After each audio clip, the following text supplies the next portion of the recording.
be finishing up 3 John today, verses 11 through 13. And so if you have your Bibles, I would encourage you to open those up. If not, I would encourage you to grab one of the Bibles that's on the pews spread around. Open the Word today so that we can reflect on it together.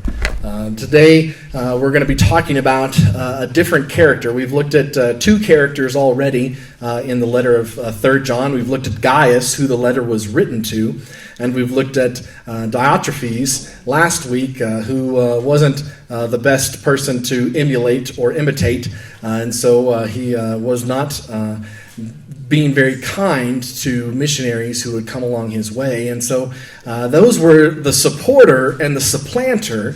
And now we're going to be talking about the sent and the sender. The sent and the sender. So if you have your Bibles, turn to 3 John, and beginning in verse 11 says this.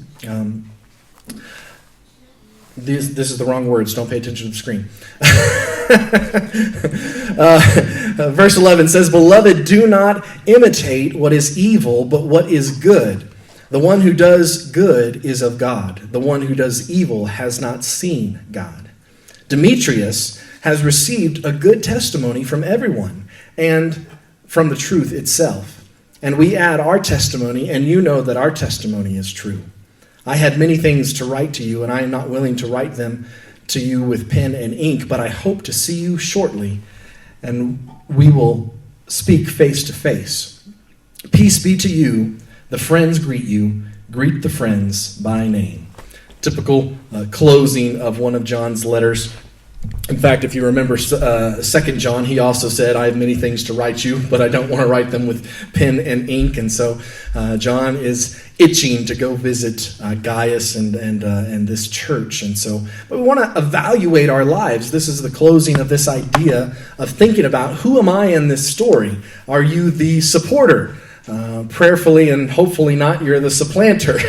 Are you the sent, or are you the sender? Who are you in this story? And we're going to look at the sent and the sender. The text identifies the one sent as Demetrius. This is obviously one of the missionaries that was sent prior, had reported back to John about the wonderful things that Gaius had done for the missionaries, and in the way that it's written, John is pleading with Gaius to once again show them hospitality, to once again show them support, because there's this other guy, Diotrephes, that did not show support. And so that's essentially what's going on here. I apologize, I haven't gotten last week's message put up in full, but it will be today, where you can listen if you weren't able to join us last week. So let's begin kind of looking at this a little more in depth in verse 11. "Beloved," once again, that is the agapeo, beloved, the one, I love you. This is a very loving way of talking about Gaius. We don't know if John has met Gaius before, but he loves this man because of what this man has done for the missionaries sent from John's church. "Beloved, do not imitate what is evil, but what is good." Now, obviously, in the context, this is referring to what we had looked at last week. This gentleman, Diotrephes, who has unjustly accused John and the church and the missionaries sent by the church with wicked words. Malicious gossip is what he was doing. He did not receive the brethren. He did not show them hospitality. He did not endorse them or support them. In fact, what he did was forbid anyone in his church to support them.